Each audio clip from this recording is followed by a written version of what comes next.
हमारे चैनल को लाइक करें, सब्सक्राइब करें और फॉलो जरूर करें ताकि आपको हमारी हर नई वीडियो की जानकारी सबसे पहले मिल सके।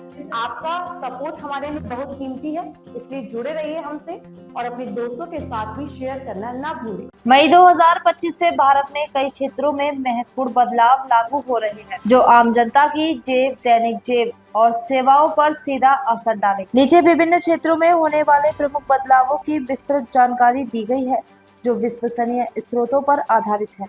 1. बैंकिंग और वित्तीय क्षेत्र। एटीएम ट्रांजैक्शन शुल्क में वृद्धि। बदलाव।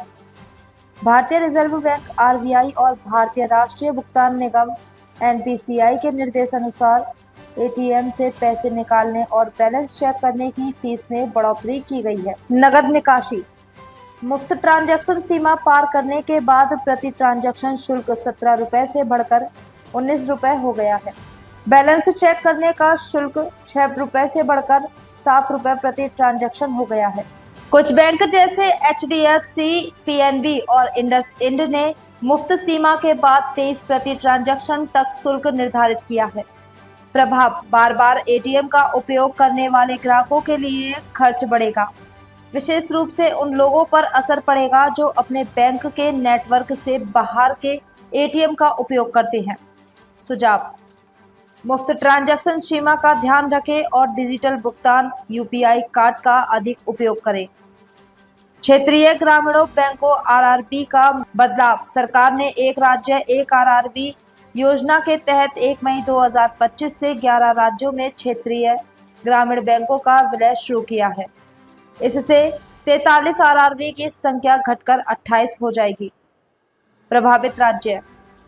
आंध्र प्रदेश, उत्तर प्रदेश, पश्चिम बंगाल, बिहार, गुजरात, जम्मू कश्मीर, कर्नाटक, मध्य प्रदेश, महाराष्ट्र, ओडिशा और राजस्थान। उद्देश्य।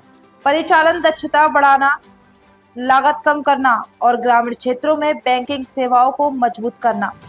प्रभाव। ग्रामीण ग्राहकों को बेहतर बैंकिंग सेवाएं, अधिक सुविधाएं और तकनीकी रूप से उन्नत सेवाएं मिलेंगी।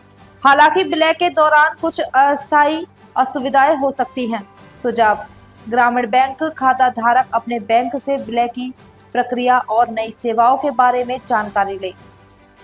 एफडी और बचत खाते की ब्याज दरों में बदलाव।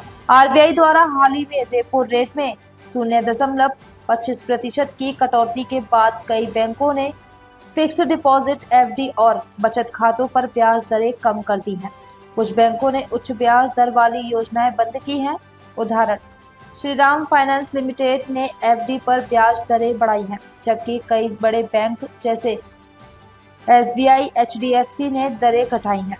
आरबीएल बैंक ने बचत खातों पर ब्याज भुगतान को त्रैमासिक से मासिक कर दिया है, जिसमें अधिकतम 17% ब्याज दर की पेशकश की जा रही है। प्रभाव। एफडी पर कम रिटर्न से निवेशकों को नुकसान हो सकता है, लेकिन मासिक ब्याज भुगतान से कुछ राहत मिल सकती है।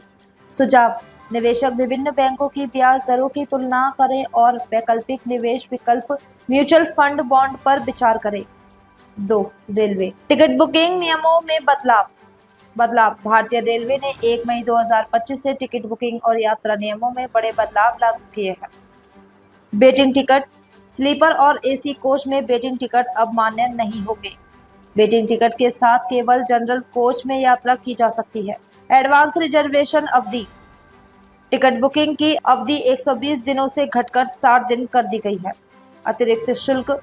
रेलवे ने कुछ सेवाएं जैसे सुपरफास्ट ट्रेन कैंसिलेशंस या अन्य शुल्क में बढ़ोतरी की संभावना जताई है। प्रभाव। यात्रियों को पहले से बेहतर योजना बनानी होगी।